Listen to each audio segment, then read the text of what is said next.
Matthew 14 verses 22 to 36. Immediately Jesus made the disciples get into the boat and go on ahead of him to the other side, while he dismissed the crowd.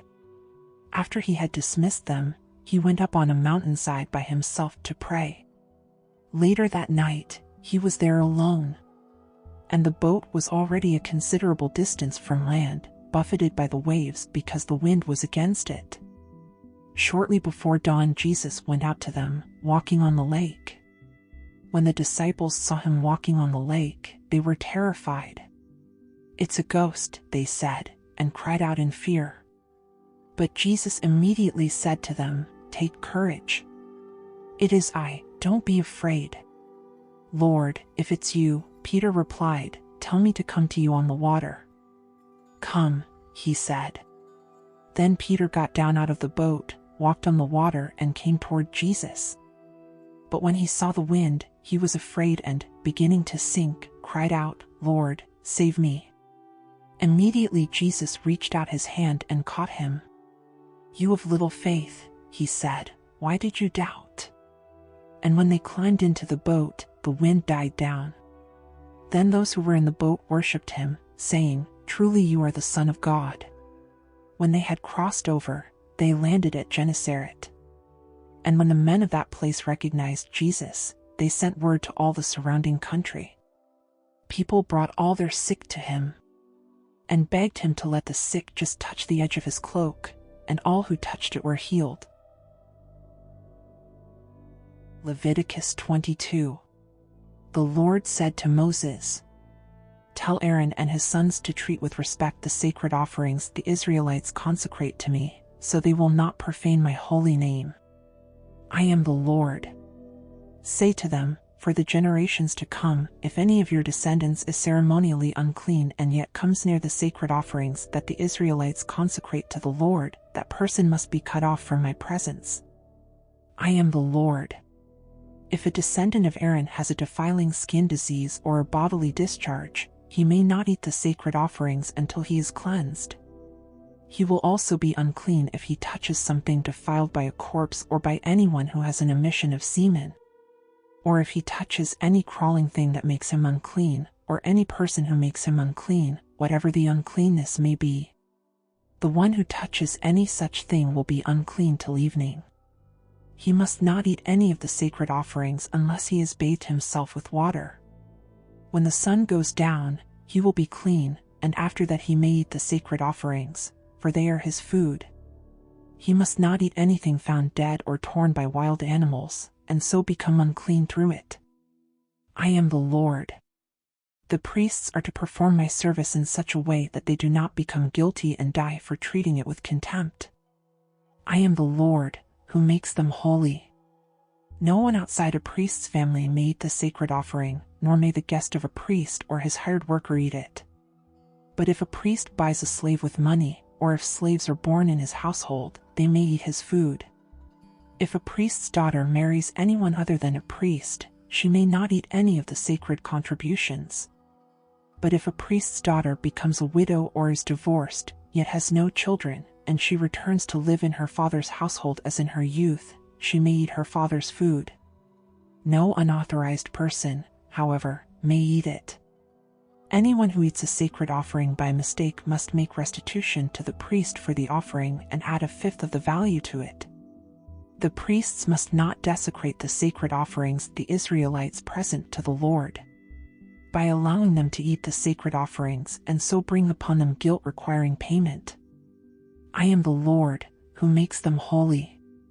The Lord said to Moses, "Speak to Aaron and his sons and to all the Israelites and say to them, if any of you, whether an Israelite or a foreigner residing in Israel, presents a gift for a burnt offering to the Lord either to fulfill a vow or as a freewill offering, you must present a male without defect from the cattle, sheep or goats in order that it may be accepted on your behalf. Do not bring anything with a defect, because it will not be accepted on your behalf.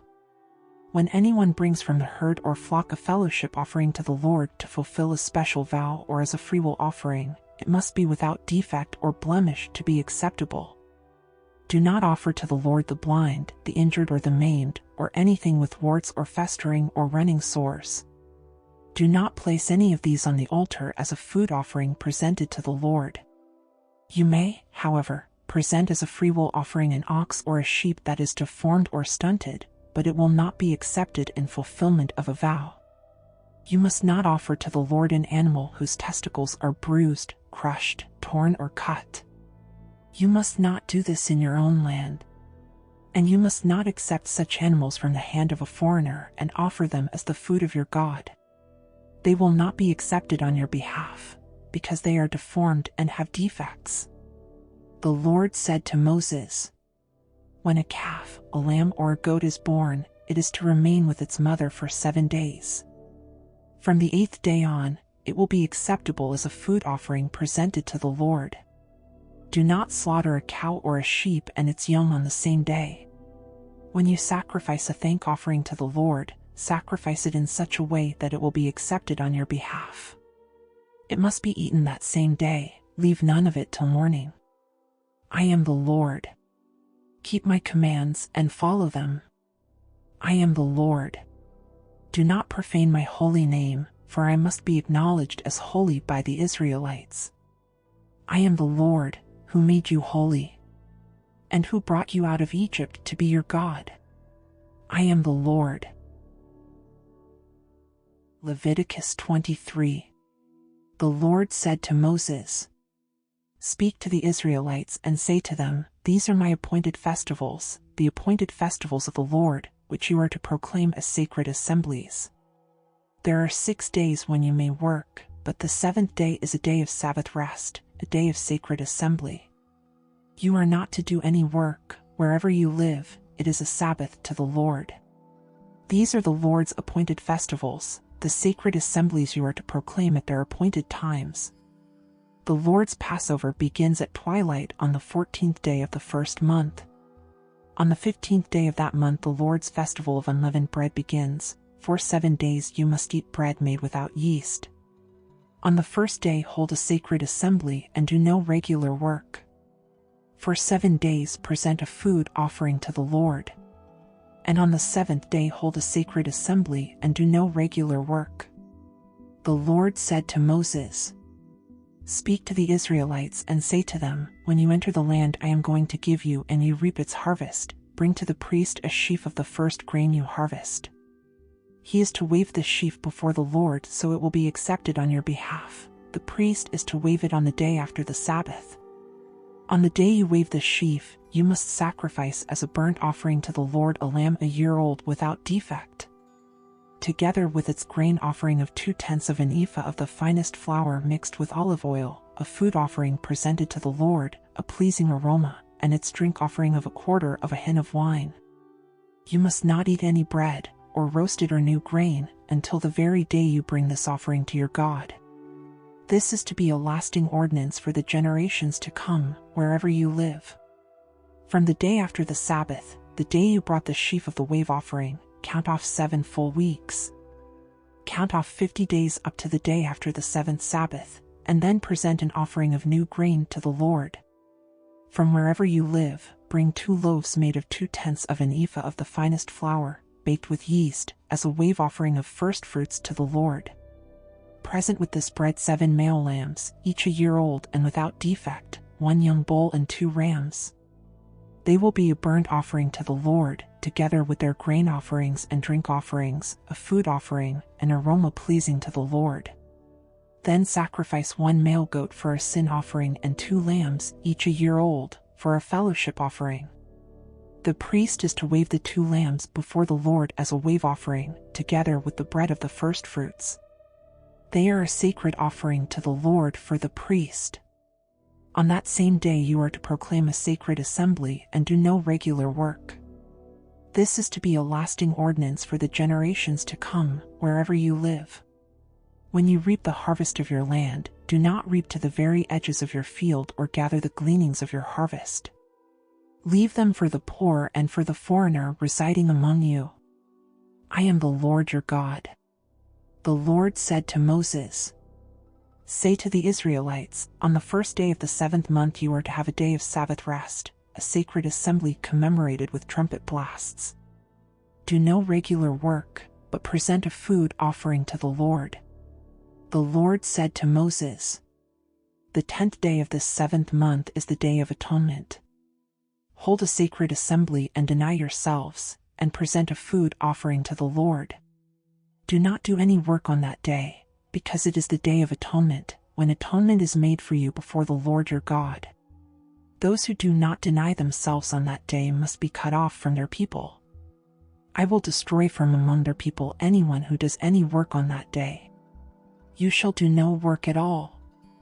This is to be a lasting ordinance for the generations to come, wherever you live. It is a day of Sabbath rest for you, and you must deny yourselves. From the evening of the 9th day of the month until the following evening you are to observe your Sabbath." The Lord said to Moses, "Say to the Israelites, on the 15th day of the 7th month the Lord's festival of tabernacles begins, and it lasts for 7 days. The first day is a sacred assembly, do no regular work. For 7 days present food offerings to the Lord, and on the 8th day hold a sacred assembly and present a food offering to the Lord. It is the closing special assembly, do no regular work. These are the Lord's appointed festivals, which you are to proclaim as sacred assemblies for bringing food offerings to the Lord, the burnt offerings and grain offerings, sacrifices and drink offerings required for each day. These offerings are in addition to those for the Lord's Sabbaths and in addition to your gifts and whatever you have vowed and all the freewill offerings you give to the Lord. So beginning with the 15th day of the 7th month, after you have gathered the crops of the land, celebrate the festival to the Lord for 7 days. The first day is a day of Sabbath rest, and the 8th day also is a day of Sabbath rest.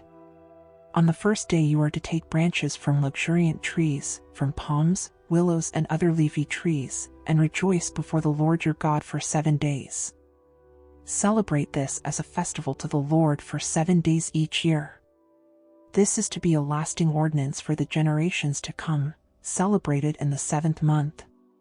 Live in temporary shelters for 7 days, all native-born Israelites are to live in such shelters. So your descendants will know that I had the Israelites live in temporary shelters when I brought them out of Egypt. I am the Lord your God." So Moses announced to the Israelites the appointed festivals of the Lord. Proverbs 31. The sayings of King Lemuel, an inspired utterance his mother taught him. "Listen, my son. Listen, son of my womb.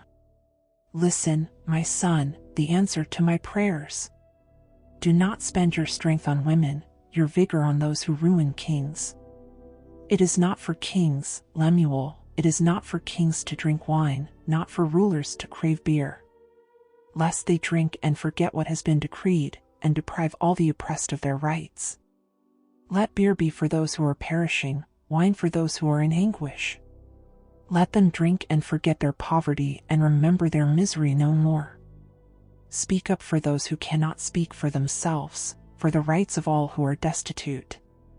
Speak up and judge fairly, defend the rights of the poor and needy. A wife of noble character who can find? She is worth far more than rubies. Her husband has full confidence in her and lacks nothing of value. She brings him good, not harm, all the days of her life. She selects wool and flax and works with eager hands. She is like the merchant ships, bringing her food from afar. She gets up while it is still night. She provides food for her family and portions for her female servants. She considers a field and buys it. Out of her earnings she plants a vineyard. She sets about her work vigorously. Her arms are strong for her tasks. She sees that her trading is profitable, and her lamp does not go out at night.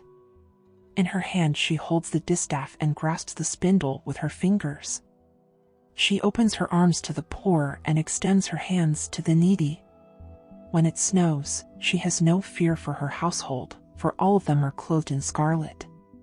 She makes coverings for her bed. She is clothed in fine linen and purple. Her husband is respected at the city gate, where he takes his seat among the elders of the land. She makes linen garments and sells them. and supplies the merchants with sashes. She is clothed with strength and dignity, she can laugh at the days to come. She speaks with wisdom, and faithful instruction is on her tongue. She watches over the affairs of her household and does not eat the bread of idleness. Her children arise and call her blessed, her husband also, and he praises her. Many women do noble things, but you surpass them all. Charm is deceptive, and beauty is fleeting, but a woman who fears the Lord is to be praised. Honor her for all that her hands have done, and let her works bring her praise at the city gate.